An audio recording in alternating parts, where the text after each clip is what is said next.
কারোর সাথে তর্ক করার আগে কথাটি মনে রাখবেন।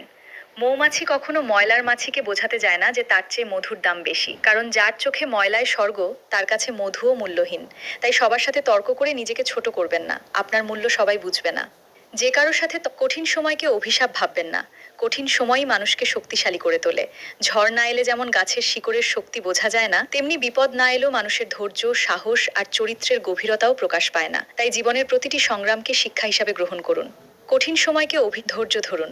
মনে রাখবেন, সৃষ্টিকর্তা তাকেই সবচেয়ে কঠিন পরীক্ষার মধ্যে ফেলেন, যাকে স্বয়ং তিনি সবচেয়ে বেশি পছন্দ করেন। মাঝে মাঝে সবকিছু বুঝেও চুপ করে থাকতে হয়, কারণ মূর্খের সাথে তর্কে জেতা আর নিজের সম্মান নিজেই ধুলোয় মেশানো একই কথা।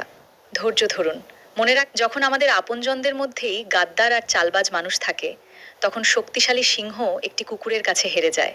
যে মানুষ নিজের আপনজনকে নিচে নামানো নিজের জয় মনে করে, প্রকৃতির বিচারে সেই গাদ্দার ব্যক্তি নিজেই অনেক বেশি নিচে নেমে যায়। মনে রাখবেন, কাউকে নিচে নামিয়ে কেউ কখনো উপরে উঠতে পারে না। যখন আমাদের আপনজনদের মধ্যেই গাদ্দার আর চালবাজ মানুষ থাকে,